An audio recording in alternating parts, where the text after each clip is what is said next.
Jóvenes, buenos días. Quien les habla es el profesor Lidman Wakampaxi, encargado del curso de Geografía. Sí, el día de hoy vamos a hablar de un tema importante. Empezamos una nueva balota del curso de Geografía, conocido como cartografía. Vamos a hablar sobre la cartografía, profesor, ¿ya? Muy bien, profesor, empezamos la clase, ¿ya? Profe, primero tenemos que saber qué es la cartografía. Y cuando hablamos, profesor, de la cartografía, obviamente como ciencia, profesor, ¿ya? Tenemos que hablar de un origen etimológico, ¿ya? Pero antes de eso, profesor, quiero que sepas algo.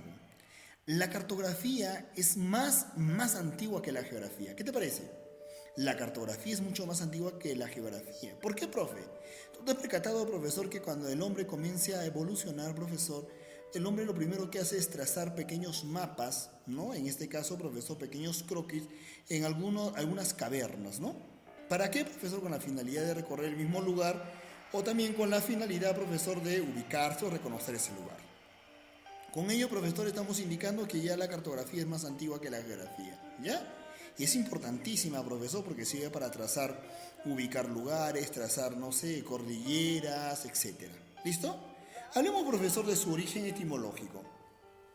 Tú ya sabes que etimología, profesor, quiere decir origen de las palabras, ¿no? Proviene de dos palabras griegas importantes, dos voces griegas, charta, que es papel, y grapo, que es grabar. Grabar sobre un papel, profe, sí, grabar sobre un papel. Es que la cartografía, profesor, es una ciencia técnica y es el arte de representar gráficamente toda la Tierra o parte de ella sobre una superficie plana. Y esa superficie plana básicamente es el papel, profesor. ¿Ya?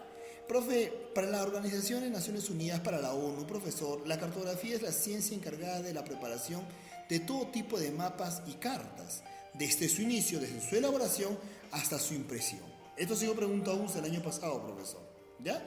Y para la ICA, profe, no es el departamento ICA. Cuando hablamos de ICA estamos hablando de la Asociación Internacional de Cartografía. Ojo con eso, no te vas a olvidar, ¿ya? Cuando hablamos de la Asociación Internacional de Cartografía, profesor, ellos indican que la cartografía es un arte, es una ciencia, es una tecnología de hacer mapas. Es el arte, la ciencia y la tecnología de hacer mapas.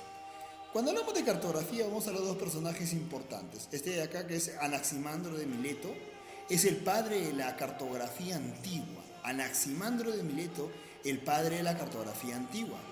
Y este de acá, profesor, el señor Mercator, que es el padre de la geografía, de la cartografía moderna, ¿ya? El padre de la cartografía moderna, no te vayas a olvidar. Por ahí te pregunta, profesor, la UNSA, ¿y cómo se llama el ente que se encarga de la cartografía en el Perú? Tú vas a responder de forma rápida, profesor. El famoso IGN, profesor, ¿ya? Instituto Geográfico Nacional. ¿Cómo se llama, te he dicho? Instituto Geográfico Nacional. Antes era el Instituto Geográfico Militar del Perú. Ahora, profesor, es Instituto Geográfico Nacional. Muy bien, muchachos. Sencillo, nada del otro mundo, ¿sí o no? Continuamos, profesor. Hablemos un poquito de las representaciones gráficas de la Tierra. ¿Ya? Representaciones gráficas de la Tierra, profesor. Profe, sencillísimo, profesor. Vamos a hablar primero del globo terráqueo. Oye, ¿te das cuenta que en sí, profesor, es la Tierra, no? Es que el globo terráqueo, profesor, es la mejor representación de la Tierra. Es la representación perfecta, se podría decir. Señala, profesor, la ubicación exacta de los continentes, de los océanos, las islas, profesor. Las dimensiones exactas. Nos sirve para ubicar, profesor, también las coordenadas geográficas. ¿Te acuerdas? Que hemos hablado de los paralelos, otros son los paralelos, los meridianos, profesor. E incluso el globo terráqueo nos señala, profesor, el eje terrestre, el ángulo de inclinación que hay. ¿Ya? Y como nos señala el eje terrestre, también nos va a señalar este de acá que vendría a ser el movimiento de rotación. ¿Sencillo, sí o no?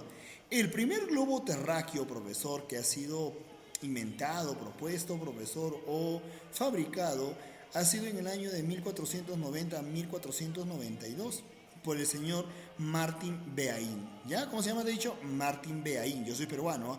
Uno le dice Martín Behaim, ¿no? Yo soy peruano, Martín Behaim, profesor, ¿ya? No te olvides, profesor, ojo con eso. El globo terráqueo, profesor, es la mejor representación, ¿ah? Oye, profe, y cuando hablamos ahora de los mapas, profesor, profe, los mapas son bidimensionales. ¿Por qué? Porque utiliza, profesor, dos tipos de escalas importantes, ¿no? O se vendría a ser dos tipos de representaciones o líneas imaginarias. Estas de acá que vendría a ser, profesor, los famosos paralelos y los meridianos, ¿ya? No te vas a olvidar, ¿ah? Son bidimensionales. Utilizan una escala pequeña, profesor, porque sirve para ubicar lugares exactos. Abarcan áreas grandes, profesor, porque puedes abarcar un mapa mundi, puedes hacer, profesor, un mapa continental, un mapa de un territorio determinado, profesor. Pero lamentablemente, profesor, la información que ellos presentan es muy escasa. ¿Listo? No te vas a olvidar, ojo con eso, profesor, ¿ya? Profe, recordemos lo siguiente, existen tres tipos de mapas. Mapas básicos, topográficos y temáticos. Como te he dicho, básicos, topográficos y temáticos. Muy bien, profito, hablemos ahora de los mapas básicos, profesor, ¿ya?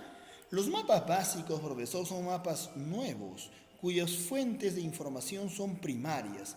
Sirven como base sobre la cual se puede agregar o sobreponer la información para otros mapas. Existen dos tipos, mapa físico y mapa político. Cuando hablamos del mapa físico, profesor, estos son mapas, profesor, relevantes e importantes porque sirve para ubicar ya sea, profesor, los ríos, las cordilleras, ¿no? Puede ser un mapa orográfico, puede ser un mapa hidrográfico, profesor, ya no te vas a olvidar, ojo con eso. Y cuando hablamos de los mapas políticos, profesor, sirve para ubicar lugares exactos. Estos mapas se han creado básicamente con fines administrativos y políticos, profesor. ¿Ya? Como te he dicho, administrativos y políticos. Ojo con eso, no te vayas a olvidar, hijo lindo, ¿ya? Muy sencillo, profesor, nada del otro mundo. Profe, y si hablamos ahora, profesor, vamos a hablar ahora de los mapas topográficos. Los mapas topográficos, profesor, ¿ya? Sirven, hijito, para mostrar e identificar la morfología de un territorio importante. Identificar la morfología. Utilizan isohispas o curvas de nivel. Es más o menos como el mapa que yo siempre les hago cuando hablamos de geomorfología o hablamos de hidrografía, ¿no es cierto? Ya, esos son mapas topográficos, profesor, ¿ya? No te vayas a olvidar, ojo con eso, ¿ya? Oye, profe, por ejemplo, acá tenemos un mapa topográfico, profesor, donde tú te das cuenta, profe, hay un relieve elevado, ¿no es cierto? Ahí está, profe. Y por acá tenemos los mapas temáticos específicos. Demuestran representaciones, profesor, de aspectos concretos de la realidad física humana, ¿no? Por ejemplo, los mapas coropléticos, profesor, mapas coropléticos, los cuales van a colorear regiones con fines estadísticos, ¿no? Por ejemplo, ahorita estamos usando este tipo de mapas para ubicar las zonas más infectadas con el famoso coronavirus, ¿no? ¿Tú has visto los mapas que presentan en la tele? Ya son mapas coropléticos, profesor, ¿no? Van a colorear de un color determinado, profesor, ciertas regiones para ubicar esos lugares con bastante infección del coronavirus. Y cuando hablamos de los mapas isopléticos, profesor, utilizan isolíneas para aportar información cuantitativa, ¿ya? No te vas a olvidar, ojo con eso. Estos mapas, profesor, sirven para aportar información cuantitativa en cuanto a mapas climáticos, puede ser, profesor. Oye, también estamos hablando, profito, de mapas que usan el Cenami, ¿no? ¿Tú te has percatado? Ah, ya, profesor, ¿no? Van a usar, profesor, utilizan esa información térmica, que es importantísima, ¿ya? Muy bien, muchachos. Y ahora, para terminar la clase del día de hoy, que hoy día sí nos ha tocado muy básico, profesor, vamos a hablar, profe, sobre los elementos básicos de un mapa. Es importante, profesor, señalar lo siguiente, ¿ya?